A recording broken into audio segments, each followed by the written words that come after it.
One of the biggest problems with waste out there that leads into environmental problems is single-use plastic and paper even items. Things like bowls, plates, cutlery, you name it. Things that you're going to use for 5 minutes and you're going to stay on the planet for 5,000 years.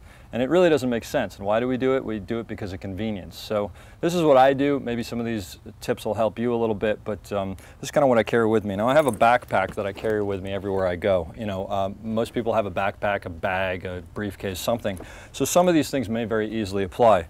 The first thing you can probably see is I have a water bottle. This happens to be a SIG, but there's Clean Canteen, there's Eco-Usables, there's a lot of different ones. I carry this, I fill it up everywhere I go. You know, I fill it up at any tap because the water here in LA is great to drink. And suddenly, no longer I don't need plastic bottles anymore. I'm done with that. So plastic bottles, boom, gone.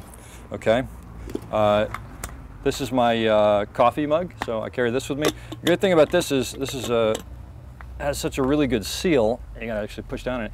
There's nothing in here, but you can actually like turn it upside down and throw it, and nothing will happen to it.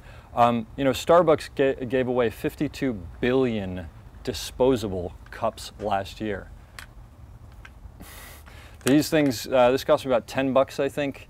Every time I go into a Starbucks, a Pete's Coffee, whatever, I get 10 cents back. So this will actually pay for itself. So it makes economic sense, it makes ecological sense, it just makes sense. And by the way, Starbucks, if you're watching, or any of you places, I think there should be a special line with people who have these where we get our coffee faster. It's just a thought.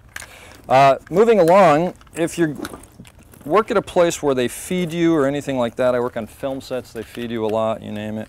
I carry this. This is actually an old toothbrush container, believe it or not. And I have a fork and a spoon in there. I can carry a knife in there as well. You can get a spork. There are a lot of places that make sporks, which is fun to say, spork, spork, spork.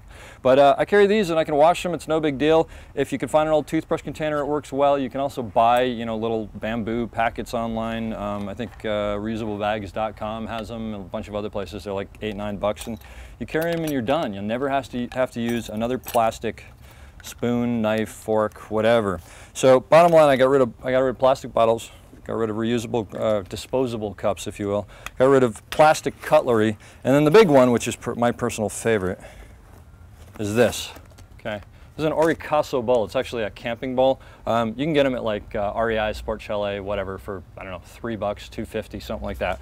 But it's super light, ultra compact, easy to clean, and unbreakable. I personally think that the unbreakable is a little bit more of a challenge than a promise, but we'll see. So basically it's flat, right? No big deal, goes in and out, fine. But this is the cool part, and like this is sort of like the kung fu part of it. It's like, foomp, foomp, foomp, bowl.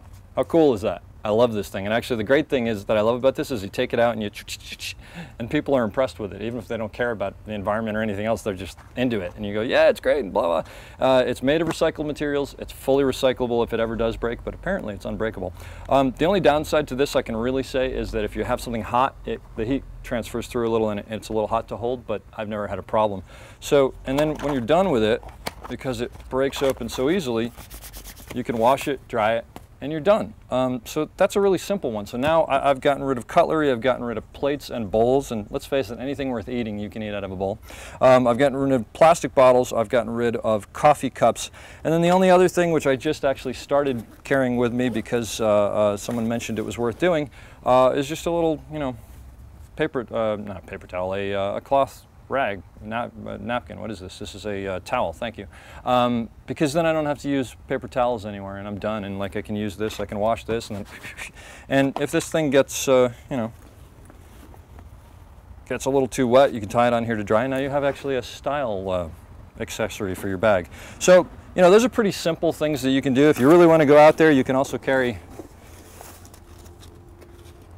parts of the Pacific Gyre and show people all the plastic that's out there, but that's a whole other thing. And I really wish I could do one of those Mary Poppins things where I could reach in and just keep going, but I haven't mastered that yet. So bottom line, it's really not a big deal. How much stuff do you carry in your bag every single day that you don't even know is there and you don't care about? Think about it. Open your bag and see how much stuff it is. Why don't you replace it with some things that you actually do care about, that'll save you money, that'll save the environment, and hopefully actually show some other people that there's a better way to do things.